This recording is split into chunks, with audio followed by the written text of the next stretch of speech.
Hello Libra, Sun, Moon, Rising, and Venus signs. Kamusta kayo? Sana po'y nasa mabuti kayong kalagayan. Welcome back po sa Star Tarot at kung bago kayo rito, welcome din po kayo. Please subscribe, like, share my videos, and leave me a comment kung nakaresonate po kayo. Thank you. So, first message ni Libra, we have the Knight of Fire. Ayan, so, this time, Libra, maaaring magiging kayo, mas adventurous kayo sa ngayon, mas matapang kayo na humarap sa hamon ng buhay, mas matapang kayo na mag-embrace ng mga bagong sitwasyon sa buhay ninyo, mga bagong opportunities na dadating, yung mga ganon, no? You're going to be more confident, you're going to be passionate, at excited, no? Mas kayo, mataas yung level of excitement ninyo sa mga bagong paparating na opportunity. This is also a very beautiful time, no? Kasi magiging masayang-masaya kayo. Your wishes, your dreams are coming to fruition or may chance na mag-come to fruition, ano? Kasi nandito si Nine of Water energy. This is wish fulfillment energy. Kaya po pwedeng meron talaga kayong mga wishes, no? Na matutupad, no? Meron kayong mga wishes and dreams na magkakaroon ng katuparan. Okay? So, this is the time that you are going to be very happy. This is the time that you are going to be hindi lang masaya, kundi talagang you will be feeling joyful. Yung ganon. Ano? Kaya, good luck sa'yo. We also have ego. Ayan. So, baka ang iba din sa inyo rito, merong tawag dito, merong situation wherein parang mas importante sa inyo dito yung material na bagay or po pwedeng you are focusing more, 'di ba, on material things. Baka yun ang ninyo ngayon, yun yung parang obsession ninyo, yung mas nagfo-focus kayo sa mga material na bagay, no? O pwedeng gano'n, rather than kung ano yung talagang mas mahalaga, 'di ba? Maaari na over love, over peace and tranquility, mas masaya ka, no, sa mga material na bagay, sa mga material possessions. So pwedeng merong ganong ganap ang iba sa inyo. But as I always say, ang readings po natin dito sa channel is reading for the collective. Kaya po pwedeng merong magre-resonate sa inyo, merong hindi. Okay? Kung ano yung hindi sumasakto sa inyong sitwasyon, just leave it, let it fly, kasi ibig sabihin, hindi yan para sa'yo. Alright? So, tignan natin kung ano pa. We have the serpent. Ang iba sa inyo dito is going to focus on knowledge. Alright?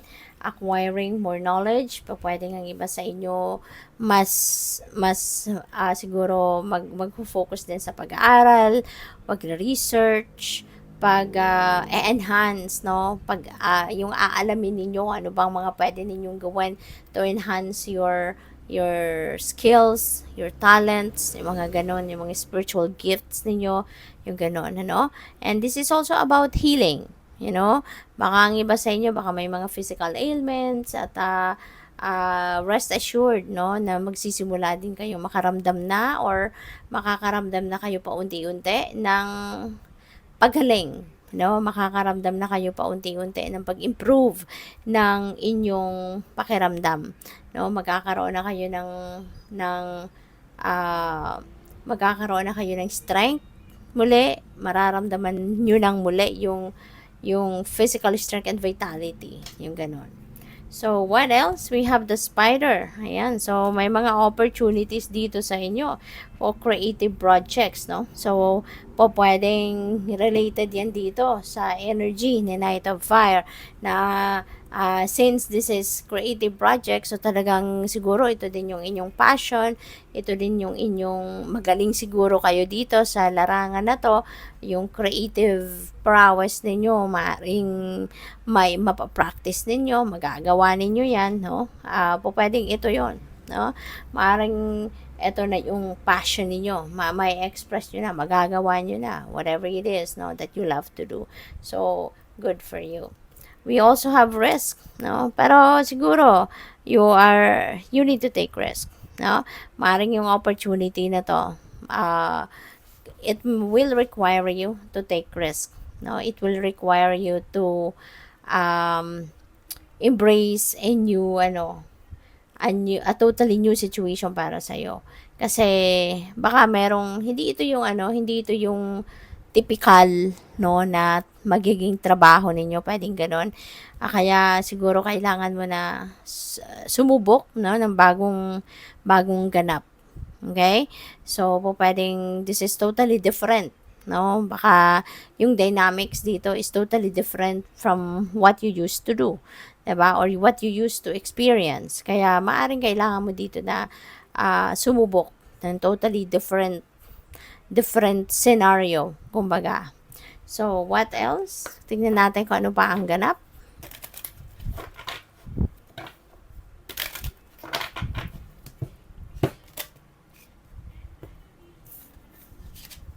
So, we have personal growth and physical activity. So, yun. So, that could be, yung personal growth na to, maaaring related yan dito sa pagte-take risk ninyo. Kasi, di ba, when you are taking risk, ibig sabihin nito na maybe you are entering a totally new situation para sa'yo. This could be an uncharted territory, ika nga. Di ba? Kaya, siguro, it will definitely help, no, sa inyong personal growth. Kasi kapag tayo nagte-take risk sa mga bagay-bagay, kapag parang adventure 'yun sa atin, 'di ba? Susubok talaga, susugal ka, no, sa ibang sitwasyon.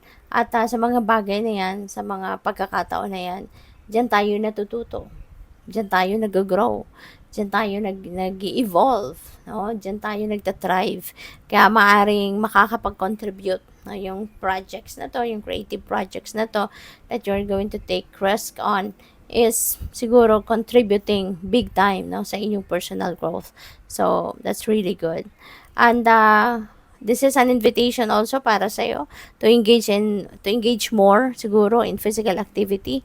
Baka matagal-tagal ng panahon na hindi man lang kayo siguro nakakapag-exercise, na hindi na kayo alam mo yan, wala na kayong masyadong physical activity kasi pwedeng ang trabaho ninyo, yung nature ng trabaho ninyo, computer work, online, so talagang lagi lang siguro kayong nakaharap sa computer ninyo, nakaupo, ganon, no?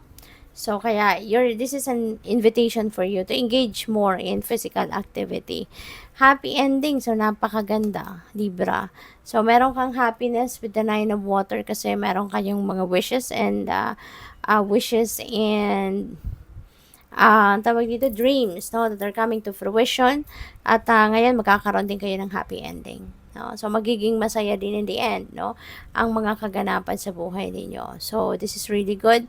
There could be success dito, hindi lang material, but financial success, or yung relationship, will have also a happy ending, yung ganon. So, good lang. Thank you for watching Love and Light. Namaste.